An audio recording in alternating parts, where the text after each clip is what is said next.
LIC ബിൽഡിങ്ങിന്റെ contract അമൃതയ്ക്ക് കിട്ടി. സത്യം? Shit.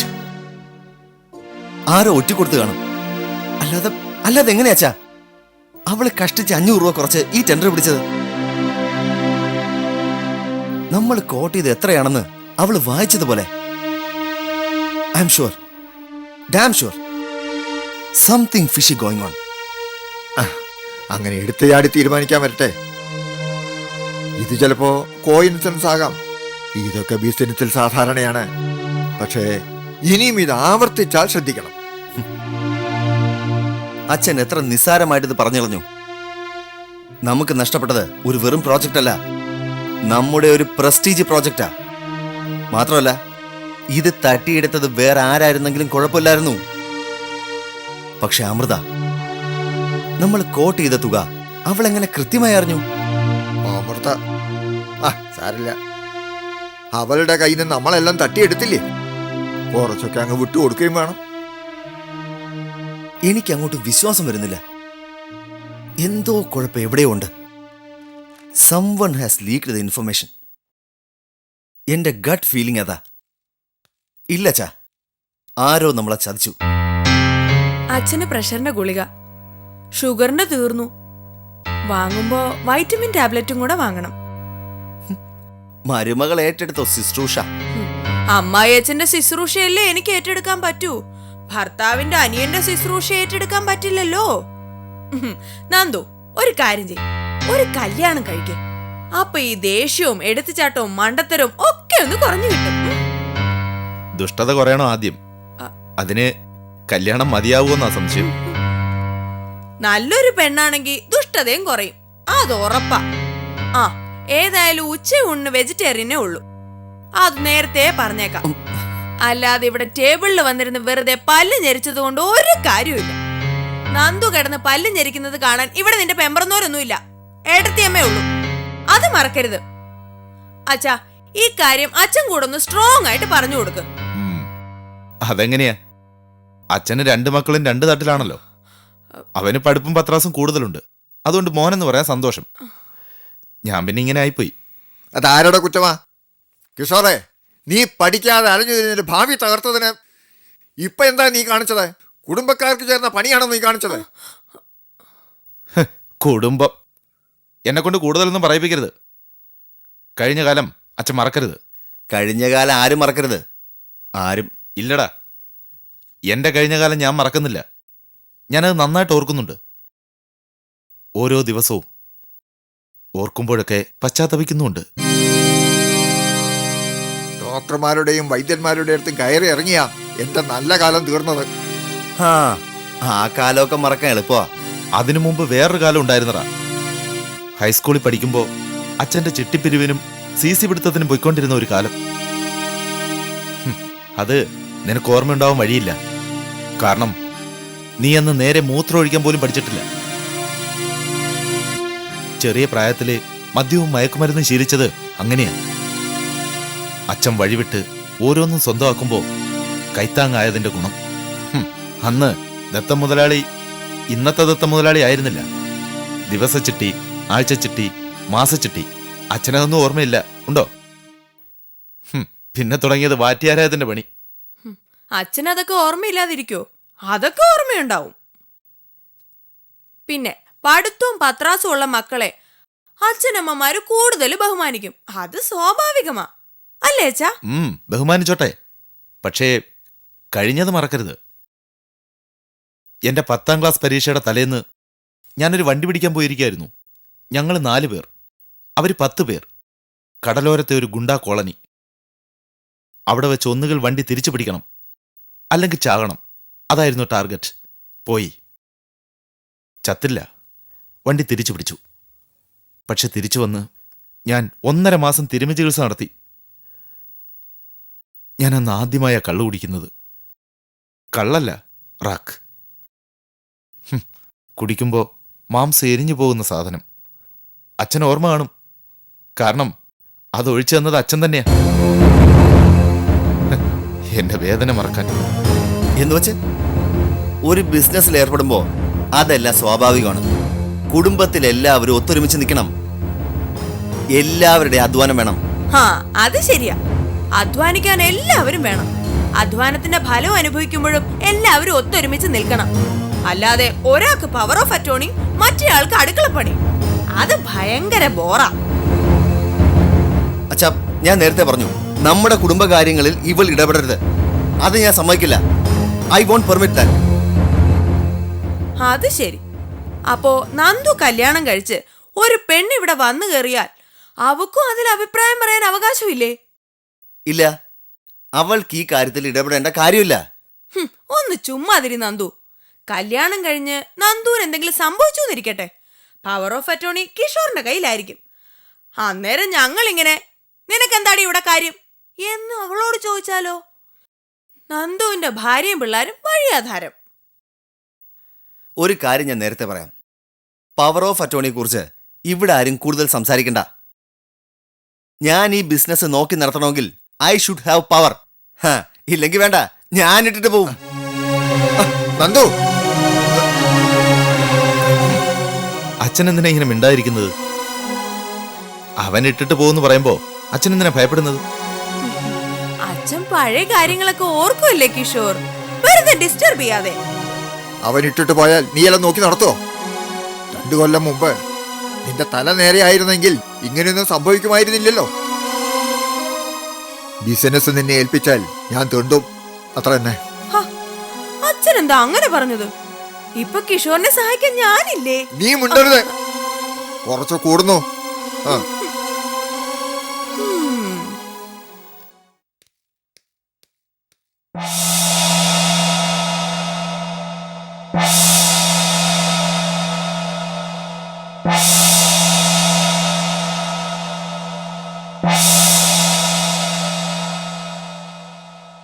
ഹോ, എന്തായിരുന്നു അയാളുടെ ഒരു ചാട്ടം!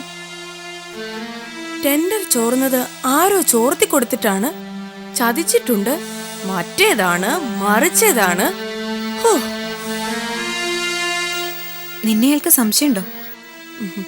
ഇതുവരെ ഇല്ല. പക്ഷേ മൊത്തത്തിലൊരു ഇഷ്ടക്കേടുണ്ട്. അതാ ഒരു പ്രശ്നം. എന്നാലും ആലോചിക്കുമ്പോ എനിക്കൊരു പേടിയില്ലാതില്ല. നന്ദു നീചനാ, എന്തും ചെയ്യും. സ്വന്തം സഹോദരനാണെന്നൊന്നും നോക്കില്ല, എന്നെയും തട്ടിക്കളയും. അതുണ്ടാവാതിരിക്കാനാ അടുത്തതായി നോക്കേണ്ടത്. എന്നുവെച്ചാ? നിന്നെ തട്ടിക്കളഞ്ഞ അയാൾക്കൊരു പ്രയോജനം ഉണ്ടാവരുത്. മാത്രമല്ല, നീ ജീവിച്ചിരുന്നാൽ പ്രയോജനം ഉണ്ടാവുകയും വേണം. ആ വിധത്തിലൊരു സെറ്റപ്പ് ഉണ്ടാക്കണം. അതിനുള്ള മാർഗം എന്താ ചേച്ചി? പവർ ഓഫ് അറ്റോർണി റിവോക്ക് ചെയ്യാൻ ദത്തൻ മുതലാളി നീ പ്രേരിപ്പിക്കണം. അയ്യോ, അങ്ങേർക്ക് ലണ്ടൻകാരൻ മോന്റെ അടുത്താ കൂറ്. എന്ത് പറഞ്ഞാലും അവസാനം അവൻ പറയുന്നിടത്ത് വന്ന് നിൽക്കും. ആ അവസ്ഥ മാറണം. ദത്തനോട് നീ കുറച്ച് സ്നേഹമായിട്ടൊക്കെ നിൽക്കണം. എന്തിനാ വെറുതെ വയസ്സുകാലത്ത് ആ മനുഷ്യനെ കഷ്ടപ്പെടുത്തുന്നത്?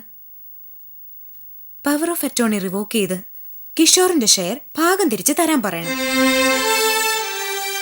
അതിന് ചില സൂത്രപ്പണികൾ ചെയ്യേണ്ടി വരും. അങ്ങേർക്ക് എന്നെ സംശയമാ. അമ്മ പ്രതികാരം വീട്ടാൻ എന്നെ അയച്ചതാണെന്ന സംശയം. പിന്നെ കിഷോറിന് എൻ്റെ അടുത്തുള്ള സ്നേഹം കൊണ്ട് അഡ്ജസ്റ്റ് ചെയ്യുന്നു എന്ന് മാത്രം. ഇല്ല, അയാൾക്ക് വിശ്വാസം നന്ദൂനിയാ. അതാദ്യം തകർക്കണം.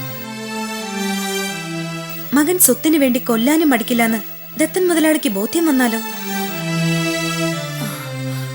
എങ്കിൽ ചിലപ്പോഴല്ല, തീർച്ചയായിട്ടും.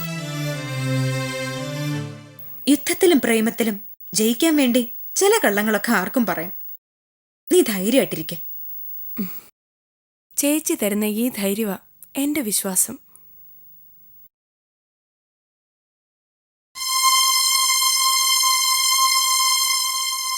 ഇത്ര നേരം ഞാൻ ആകെ മൂഡ് ഓഫ് ആയിട്ടിരിക്കുകയായിരുന്നു.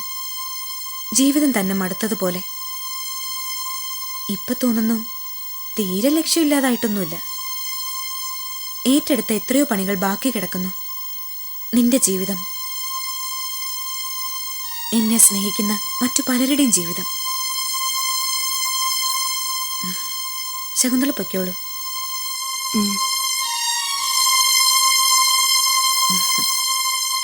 ദത്തനോട് കൂടുതൽ സ്നേഹമായിട്ട് പെരുമാറണം. അയാളുടെ മനസ്സിൽ നീ കിഷോറിന്റെ യഥാർത്ഥ രക്ഷകർത്താവാണെന്ന വിശ്വാസം വരുത്തണം. അത് കഴിഞ്ഞാൽ നിന്റെ ജോലി കഴിഞ്ഞു. ശരി ചേച്ചി. ഉം.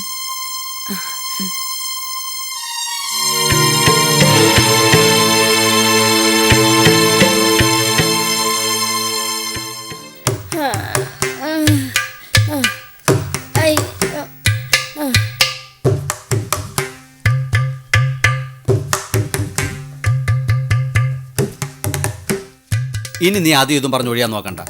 നീ വന്നേ പറ്റൂ. എന്റെ പൊന്നു മുരളിയല്ലേ, എന്നെ ചതിക്കരുത്. ഒരുത്തം വന്ന് ബുക്കിംഗ് ആയി. ഇനിയിപ്പൊ നമ്മളായിട്ട് മുഖത്ത് വന്ന മഹാലക്ഷ്മി ആട്ടി പായിക്കരുത്. എടാ, എനിക്ക് സ്കൂൾ ട്രിപ്പുള്ളതാ, പിള്ളേരെ ഇറക്കാനുള്ളതാ. ഓ 10-12 പിള്ളേരുണ്ട്. അവർക്കിനി പകരത്തിന് ഓട്ടോ ഏർപ്പാടാക്കാന്ന് പറഞ്ഞാൽ വലിയ എളുപ്പമൊന്നുമല്ല. ഓ, ഒരു ദിവസമൊക്കെ നീ വിചാരിച്ചാൽ നടക്കും. എന്റെ പൊന്നു മുരളി, നമ്മുടെ ട്രൂപ്പ് ഒന്ന് പച്ച പിടിച്ച് വരാനുള്ള വലിയൊരു അവസരമാണിത്. ദയവായിട്ട് നീ കളയല്ലേ. തീർച്ചയായും പോണം. ആ മുരളിച്ചേട്ടന്റെ മിമിക്രി നല്ല രസാ. ആ കഴിവ് നശിച്ചു പോവാതിരിക്കട്ടെ. മിമിക്രി കണ്ടല്ലേ ഞാൻ പോലും വീണത്. ആ ഞാനൊക്കെ എത്ര നാളായി മിമിക്രി കളിക്കാൻ തുടങ്ങിയിട്ട് ഒരു പെണ്ണും ഇതുവരെ വീണില്ല. മനുഷ്യനായിട്ട് ജനിക്കണോടാ. ദേ, ഇവള് പറഞ്ഞുകൊണ്ട് മാത്രം ഞാൻ വരാം. കാശ് കിട്ടും പിഷാരടി. പിന്നെ നല്ല ഡീസന്റ് പാർട്ടികളാ. ഒന്നെങ്കിലും തരണമെന്ന് ഞാൻ കട്ടായം പറഞ്ഞിട്ടുണ്ട്. അല്ലേ ഒന്നെന്ന് വെച്ചാ ഒന്നെന്ന് വെച്ചാ 10,000. ആഹാ. ഒന്നെന്ന് വെച്ചാ 10,000 എന്നറിയാത്ത ആരെങ്കിലും ഉണ്ടോ ഇവിടെ? എങ്ങനെ പോയാലും 3,000, 3,500 രൂപ നമുക്ക് എല്ലാവർക്കും കൂടെ കിട്ടും. കിട്ടുവോ? അവസാനം എന്റെ ഓട്ടോ കളഞ്ഞത് മിച്ചാവോ? ഒരു നല്ല കാര്യത്തിന് ഇറങ്ങുമ്പോൾ അറം പറ്റുന്ന വർത്താനം പറയാടാ. നീ ധൈര്യമായിട്ട് വാ.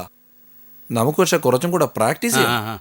ഡേ ഒന്നുമില്ലല്ലോ, ഇവനൊരു വഴി വഴിക്കട്ടെ. ആ ആ ചെല്ലമ്മ അമ്മച്ചി അവന്റെ പുറകിന് അടയ്ക്കുക. അവരുടെ ആ പൈസയ്ക്കും പലിശയ്ക്കും വേണ്ടി ഞാനാണ് പുലിവാലി പിടിച്ചിരിക്കുന്നത്. അതെങ്ങനെയും ഒന്ന് കൊടുത്ത് തീർത്താ മതി. ഈ പരിപാടി ബുക്കിംഗ് ആണെന്ന് പറഞ്ഞാ അതിന്റെ പേരിൽ ഒരു സാവകാശം കിട്ടും. അതെ. എന്നാ പിന്നെ അങ്ങനെ ആകട്ടല്ലേ വിനിതേ. അമ്മയുടെ അടുത്തൂടെ ഒന്ന് ചോദിച്ചേക്കണേ. ഇല്ലെങ്കിൽ എന്നോടൊരു വാക്ക് നീ ചോദിച്ചോടാന്ന് മുരളിച്ചേട്ടനോട് അമ്മ ചോദിക്കും. ദേ വയസ്സുകാലത്ത് ചോദ്യങ്ങൾ കുറയ്ക്കാനേ നാരായണി ചേച്ചിയോടൊന്ന് പറ. ഇനി ചെറുപ്പക്കാർ ചോദിക്കുക പറയുക ചെയ്യട്ടെ. ചെല്ലമ്മച്ചി പറയുന്ന പോലെ ഇനിയുള്ള കാലം നമശിവായൊക്കെ ജപിച്ച് ഒതുങ്ങി ഒരു മൂലയിലിരിക്കണം. അല്ലാതെ വെറുതെ. എന്തായാലും നിങ്ങൾ വന്നതല്ലേ. ഓ വിനിതേ, 2 ഗ്ലാസ് ചായ ചായ. പോണ വഴിക്ക് കുടിച്ചിട്ട് പോ. ആ അല്ലേലും പോവാൻ ധൃതിയുണ്ട്. ആ SA സുരേന്ദ്രൻ സാറിന്റെ വീട്ടിലൊന്ന് കയറണം. എന്തിനാ? 2 കാക്കി ഷർട്ട് തരാന്ന് പറഞ്ഞിട്ടുണ്ട്. അപ്പൊ ഇപ്രാവശ്യം ആ ഐറ്റം തന്നെ. ആ സ്റ്റേജിൽ പോലീസിന്റെ ഐറ്റം ഓ തന്നെ. അത് ശരി. പോയിട്ട് വരാടാ. അല്ല പിഷാരടി ഇപ്രാവശ്യം അത് മാറ്റം. പോണ വഴിക്ക് ശ്രദ്ധിക്കണേ, പട്ടിയുണ്ട്. ഹലോ ഹലോ, ആ പോലീസ് സ്റ്റേഷനല്ലേ? ആണ്ടാപ്പാ വെച്ചിട്ട് പോയി. ഹലോ കള്ള റാസ്കൽ, പോലീസ് സ്റ്റേഷനിൽ വരുന്ന ഫോൺ അറ്റൻഡ്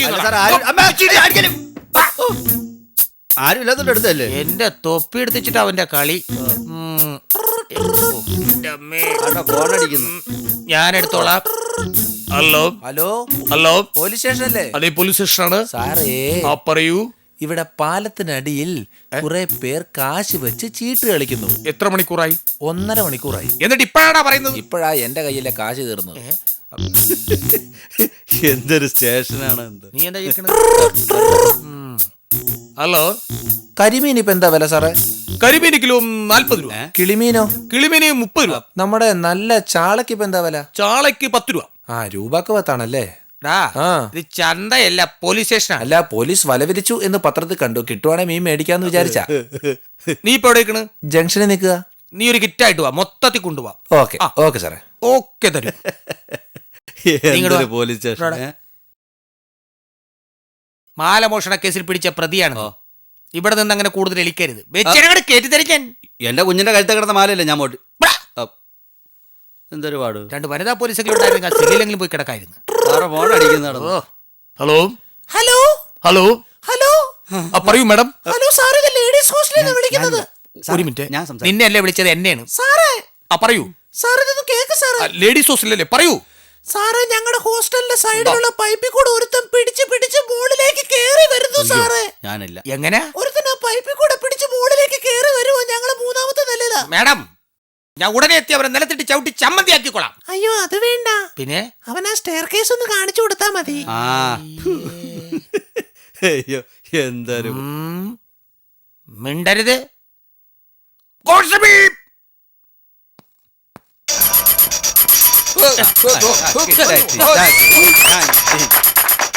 ഇത് എന്താണോ പാമ്പ് കളിയാ? സല്യൂട്ട് അടിച്ചതാ. ഇങ്ങനെയാണോ സല്യൂട്ട് അടിക്കുന്നത്? കണ്ട കബഡി കളിക്കാരനൊക്കെ സ്പോർട്സ് കോട്ടയിൽ കയറ്റി വിടും. ഇങ്ങനെയല്ല സല്യൂട്ട് അടിക്കേണ്ടത്. പറഞ്ഞു ഇങ്ങോട്ട് വാ, പുറത്ത് വെക്ക്. ഇങ്ങനെ നിവർന്ന് നിൽക്കണം. ഇങ്ങനെയാണോ നിവർന്ന് നിൽക്കുന്നത്? റോബസ്റ്റാ പഴം പോലുണ്ട്. ഇതിങ്ങനെ അങ്ങ് നിന്നിട്ട് ഇതിങ്ങനെ അങ്ങോട്ട് പൊങ്ങണം. എന്നിട്ട് ഇതിങ്ങനെ കൈ ഇവിടെ വരണം. ചെക്ക് പോസ്റ്റിന്റെ മുള പൊങ്ങുന്നണക്ക്. ഇതിങ്ങനെ എടുത്തിട്ട് ഇതിങ്ങനെ നിവരാതെ ഇതിങ്ങനെ വളയാതെ ഇവിടെ വന്ന് നിൽക്കണം. അത്രയല്ലേ ഉള്ളൂ. ഇത് ട്രെയിനിങ് കോളേജിൽ ആരും പഠിപ്പിക്കാത്ത കാരണമാ. അവിടെ വരണം. അതാണ് വന്നിരിക്കുന്നത്. കൊള്ളാം. അയ്യോ, തന്നെ കൊണ്ടൊരു ഉപകാരം ഉണ്ടാവട്ടെ. മാലമോഷണ കേസിലെ പ്രതിയാ. സത്യം ഇതുവരെ അവൻ പറഞ്ഞു. സാറേ സത്യം പറയിക്കാൻ എന്റെ ലാത്തി ഇല്ല സാറേ. തന്റെ ലാത്തി എന്തേ? അത് ഇന്നലെ കരിമ്പാന്നോർത്ത് പിള്ളേർ വെട്ടിക്കണ്ടിച്ച് തിന്നു. സാറേ ഞാൻ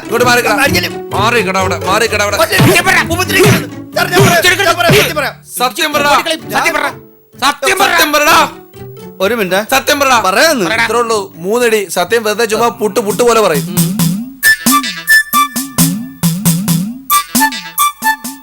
അമ്മേ ഞാൻ നാളെ അമേരിക്കക്ക് പോകാം. ഈ സത്യനാണോ നിന്നോട് കാണിക്കാൻ പറഞ്ഞേ? ഈ സത്യനാണോ നിന്നോട് കാണിക്കാൻ പറഞ്ഞേ?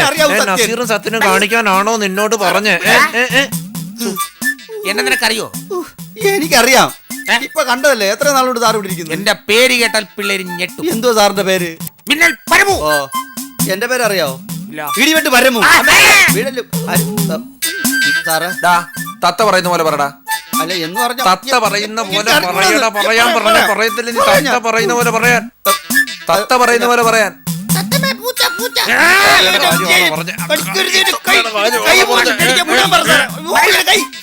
പിടിക്കൂടാ നിനക്ക്. ഇവൻ സത്യം പറയുമെന്ന് എനിക്ക് തോന്നുന്നില്ല. സത്യം പറയാൻ ഒരു വഴിയുണ്ട് സാറേ. എന്ത് വഴി? 3-ാം മുറ പ്രയോഗിക്കാം. അയ്യോ സാറേ എതിരൊന്നും പറയണ്ട. ഇച്ചിരി മൂത്രം കുടിപ്പിച്ച ഇവൻ സത്യം പറയും. മൂത്രം ഒന്ന് കേട്ടപ്പോഴേ അവൻ ഛർദ്ദിക്കാൻ തുടങ്ങി. അതിന് മൂത്രമാന്ന് പറഞ്ഞല്ലോ നമ്മൾ കൊടുക്കുന്നത്. ഇന്നത്തെ കാലഘട്ടത്തിൽ മൂത്രമൊന്നും കൊടുത്ത് ആരും കുടിക്കില്ല. അതാ പറഞ്ഞത്. മൂത്രമാന്നും പറഞ്ഞല്ല കൊടുക്കുന്നത്. നമ്മളൊരു ഗ്ലാസ്സിൽ കുറച്ച് മൂത്രം എടുക്കുന്നു. എന്നിട്ട് അതിലേക്ക് കുറച്ച് അണ്ടിപ്പരിപ്പ്, ബദാം പരിപ്പ്, ഈന്തപ്പഴം, കുറച്ച് കുങ്കുമപ്പൂ, കുറച്ച് ഹോർലിക്സ്, അങ്ങനെയുള്ള വിറ്റാമിൻ സാധനങ്ങളെല്ലാം കൂടി ഇട്ട് അങ്ങ് കൊടുത്താൽ ഇവൻ കൂടാന്ന് കുടിച്ചോളും. അയ്യോ, എന്തിനാ സാറേ എന്നെ തല്ലിയത്? വില കൂടി ഇത്ര പോഷക സാധനങ്ങൾ മേടിച്ചിട്ട് അവന് കൊടുക്കാനാ? നമുക്ക് കുടിച്ചാലെന്താ? സാറേ